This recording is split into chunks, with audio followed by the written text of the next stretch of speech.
Greetings and salutations. Thank you for lending an ear to the Voice of the Times for Monday, April 18, 2022. For today's editorial, hostile takeover of Twitter triggers free speech discourse.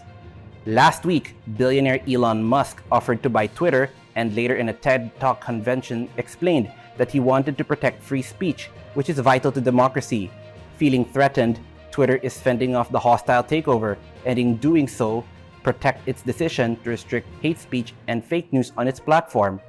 Earlier, Twitter drew cheers and jeers when it banned former US President Donald Trump during the far-right's attempt to topple American democracy. And since then, the platform has placed restrictions on other ultra-conservatives and trolls. A good sign as to whether there's free speech is someone you don't like allowed to say something you don't like? And if that is the case, then we have free speech, Mr. Musk explained. He conceded that speech was limited by laws where those expressions were made. But he also said, having a public platform that is maximally trusted and broadly inclusive is extremely important to the future of civilization. Conservative American media, particularly Fox News, pounced on the opportunity to criticize Twitter. They accused it of censorship, as well as of lesser offenses such as propagating a left-wing agenda. As of this writing, no one knows whether Mr. Musk will succeed in buying Twitter, but his attempt gave prominence to issues regarding free speech and democracy everywhere. Similar discussions have been raging here, especially because of the upcoming elections. But even earlier, there were concerns about fake news and bullying by trolls, much of them on social media.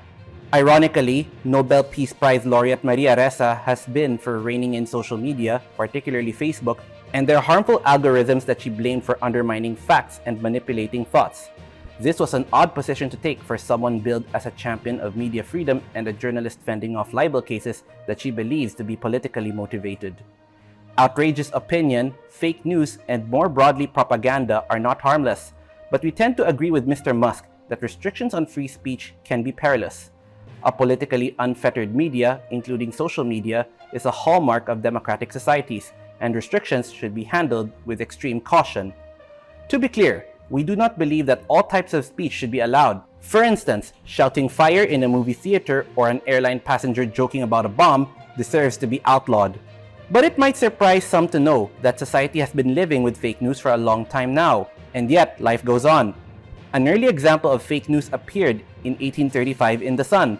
That New York City tabloid ran a series of stories recounting observations supposedly seen through a telescope about life and mythical creatures on the moon. The Sun did that to bolster its circulation, which it did, and that was that.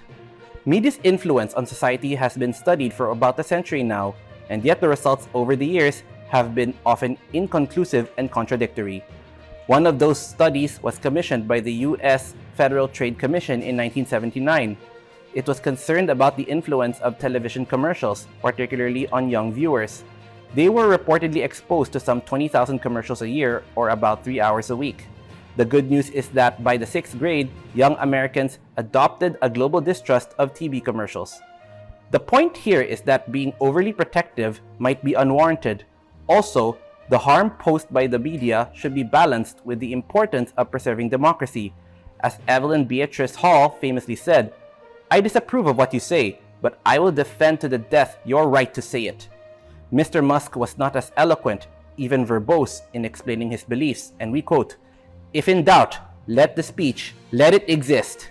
He said later, "I don't know if I have all the answers here, but I do think that we want to be just very reluctant to delete things and just be very cautious with permanent bans.